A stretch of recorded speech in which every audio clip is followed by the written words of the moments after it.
Song Swakumakan The Breaking Coin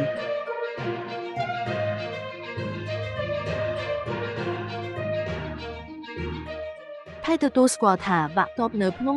350ក្នុងទឹកដីកម្ពុជា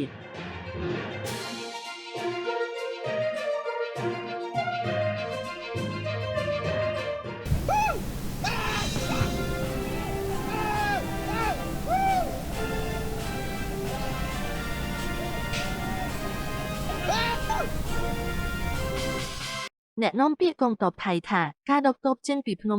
350បានជួបប្រទះនឹងការតស៊ូយ៉ាងខ្លាំងដោយបញ្ជាក់ថាការស្វែងរកតាមផ្លូវគោកនិងផ្លូវអាកាសនៅថ្ងៃនេះនឹងមានគោលបំណងស្វែងរកទីហ៊ានរងរបួស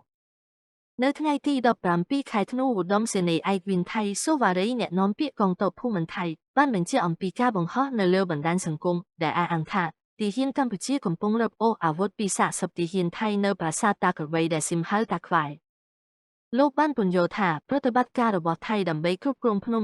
350ត្រូវបានជួបប្រទះនឹងការតស៊ូយ៉ាងខ្លាំងពេលដកថយទីហ៊ាន2នាក់ត្រូវបានគេរកឃើញថាបាត់ខ្លួនដោយសារតែភាពមើលមិនច្បាស់ដីពិបាកគ្រាប់មីននិងការបាញ់ប្រហារខ្លាំងការស្វែងរកភ្លាមៗមិនអាចធ្វើទៅរួចទេដូច្នេះផែនការមួយត្រូវបានរៀបចំឡើងដើម្បីបន្តប្រតិបត្តិការស្វែងរកនៅថ្ងៃទី17ខែធ្នូនេះដែលពាក់ព័ន្ធនឹងការស្វែងរកទាំងលើដីនិងលើអាកាសដើម្បីស្វែងរកទីហ៊ានដែលបាត់ខ្លួន